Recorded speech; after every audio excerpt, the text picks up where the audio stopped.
14-15 दिन से मैं महाराष्ट्र में वहाँ के विधानसभा के चुनाव में इंतखाबी मुहिम में मसरूफ़ रहा और कल रात धूलिया में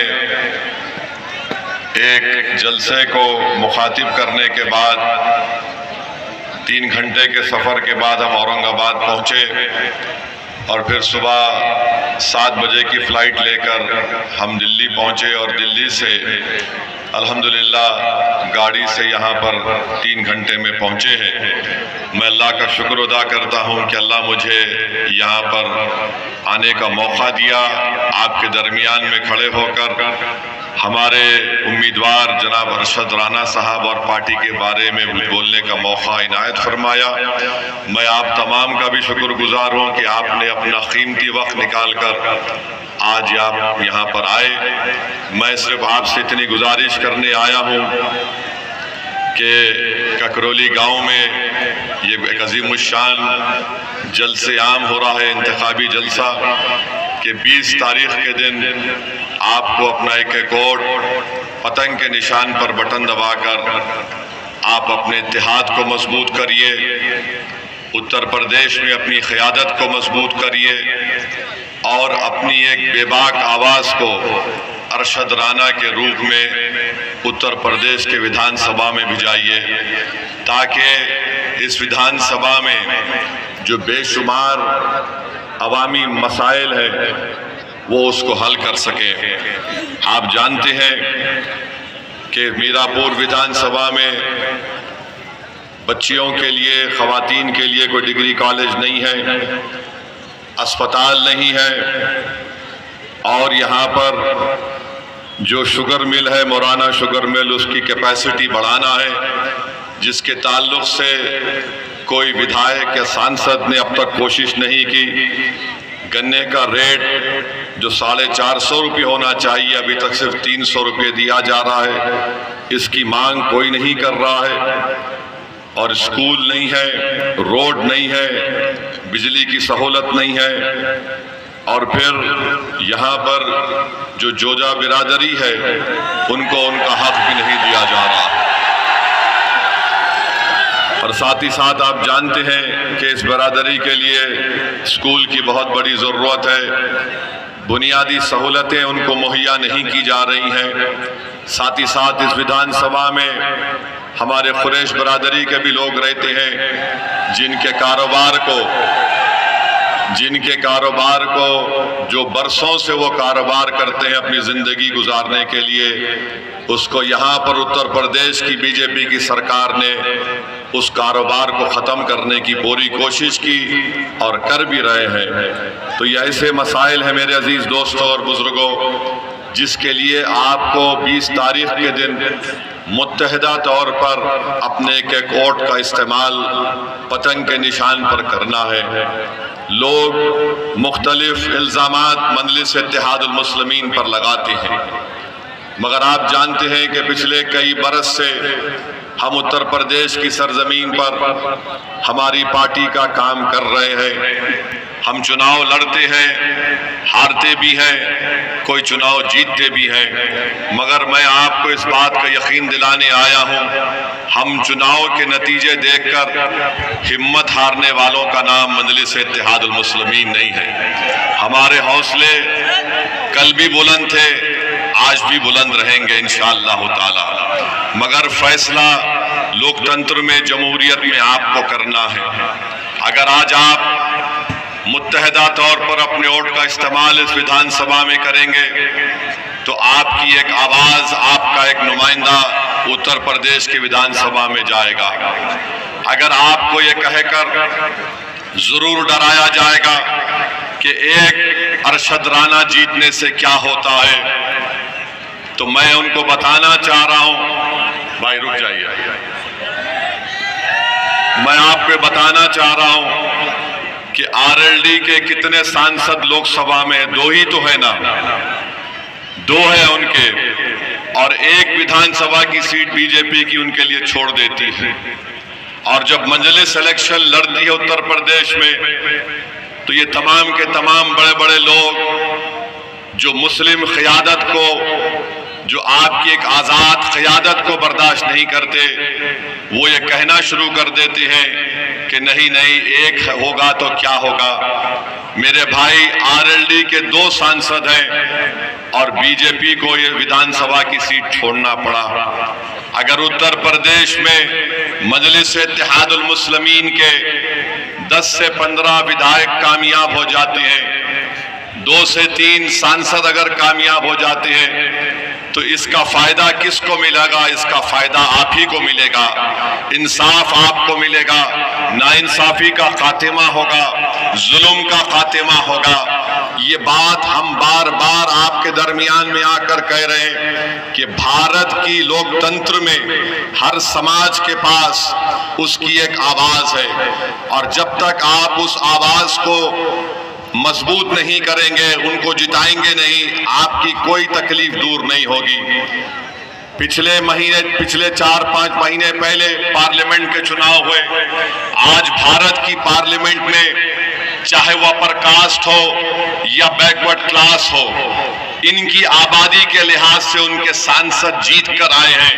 अगर एक समुदाय है जिनके सांसद आबादी के मुताबिक नहीं जीत पाए, तो भारत की सबसे बड़ी अल्पसंख्यक समाज मुसलमान है। इसका जिम्मेदार कौन है बताइए आप? इसके जिम्मेदार किसी हद तक हम भी हैं, जो हम डर जाते हैं कि नहीं नहीं अगर हम मजलिस को वोट देंगे तो बीजेपी जीत जाएगी। मेरे भाई, मैं आपसे ये कह रहा हूं, यकीनन बीजेपी को हमको रोकना है, मगर क्या हमारी जिंदगी की इब्तिदा खाली इनको रोकने में और फिर हमारी जिंदगी का खात्मा इनको रोकने में खत्म हो जाएगा?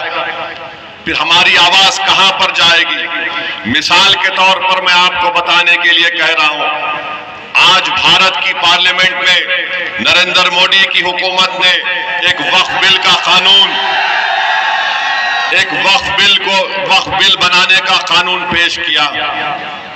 अगर मजलिस इत्तेहादुल मुस्लिमीन के कम से कम 3 MP होते, इम्तियाज जलील अगर औरंगाबाद से कामयाब हो जाते, अख्तरुल ईमान बिहार किशनगंज से कामयाब हो जाते, तो क्या मोदी इस तरह की हरकत करने के बारे में सोचते? और आप जानते हैं कि वक्फ बिल क्या है?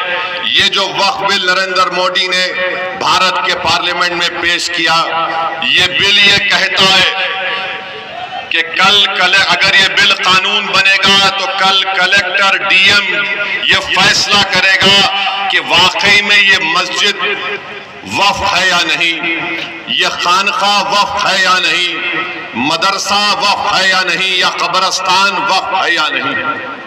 और वक्फ यूजर को इस बिल में निकाल दिया गया है।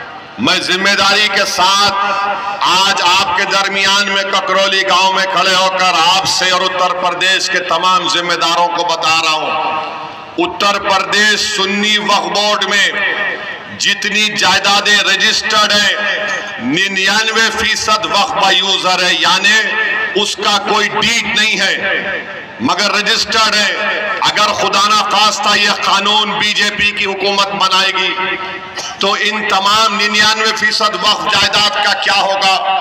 क्योंकि मोदी ये कह रहे हैं कि जो जायदाद वक्फ होती है, हम और आप मानते हैं कि उसका मालिक अल्लाह होता है, सुबह क़यामत तक मालिक उसका अल्लाह होता है, मगर मोदी इस तरह का बिल पार्लियामेंट में पेश कर रहे हैं कि मालिक अल्लाह नहीं होगा, मोदी होगा और मेरा नायब डीएम होगा, कलेक्टर होगा।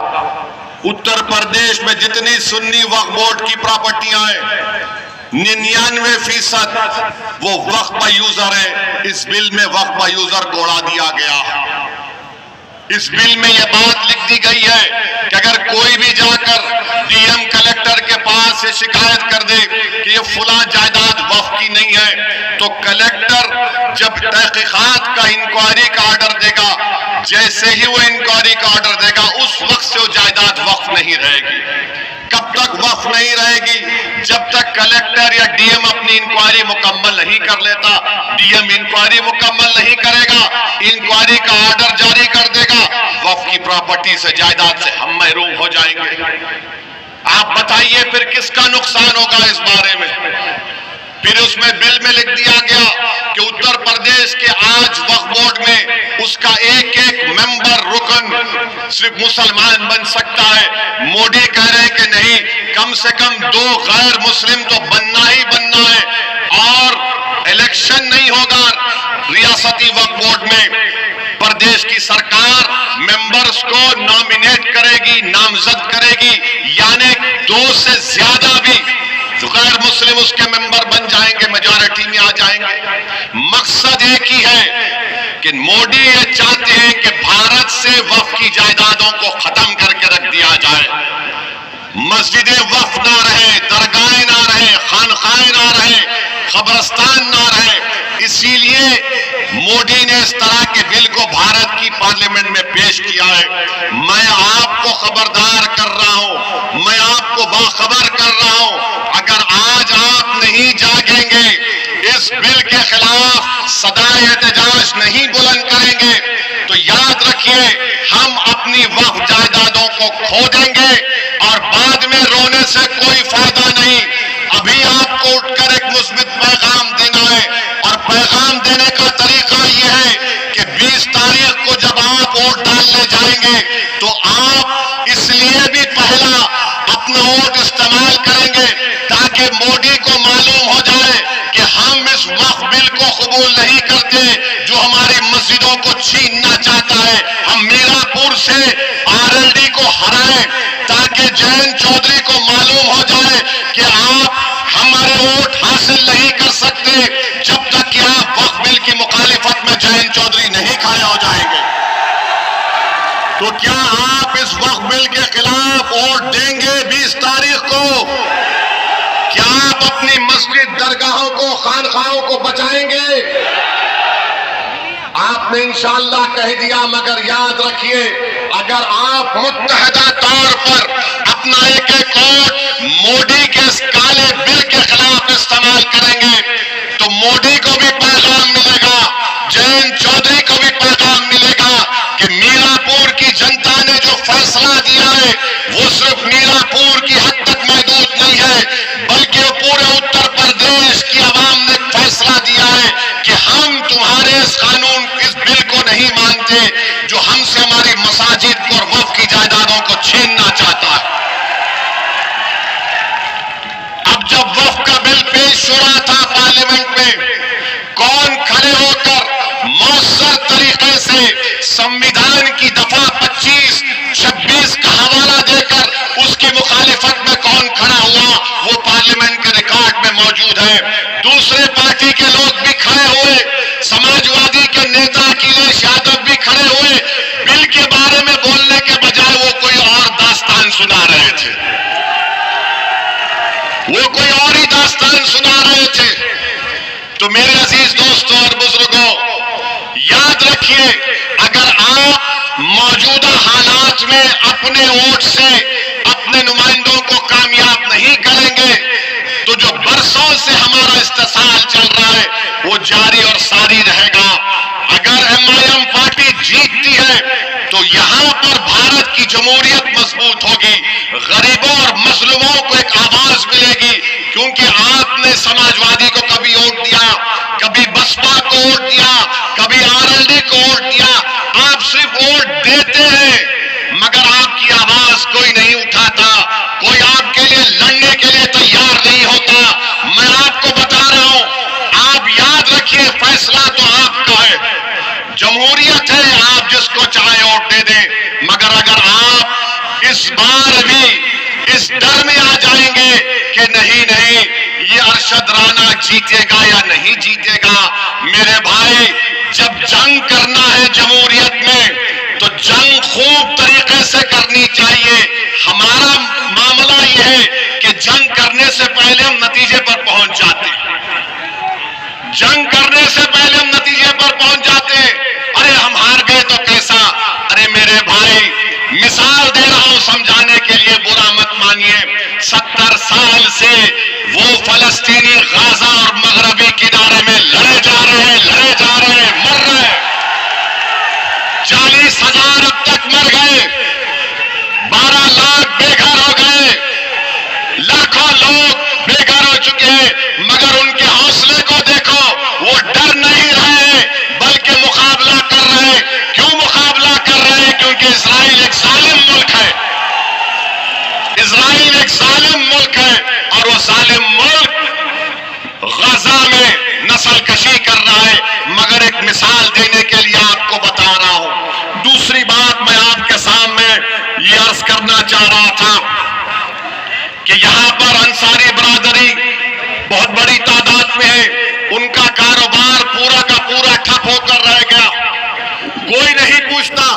आप देखते जाइए बीजेपी क्या कर रही है। जो भी अल्पसंख्यक समाज के लोग अपने हाथ और खून पसीने की कमाई से अपनी जिंदगी गुजारते, उनकी कारोबार को, उनके बिजनेस को खत्म कर दिया जा रहा है, मगर कोई आवाज उठाने वाला ही नहीं, कोई लड़ने वाला ही नहीं। चुनाव आ गया तो सब आ जाते हैं कि भैया को जिताओ, दरी बिछाओ, अपनी जवानी को कुर्बान करो, उसके बाद हम ही मरते हैं, उसके बाद हम ही मरते हैं। तो मेरे अजीज दोस्तों और बुजुर्गों, मेरे भाई आप सुनिए, हाँ जिंदा है, आप भी जिंदा है, हम भी जिंदा है। हम और आप जब तक जिंदा है उस वक्त तक कयामत नहीं आने वाली, अल्हम्दुलिल्लाह। अब तीसरी जो अहम बात हम आपको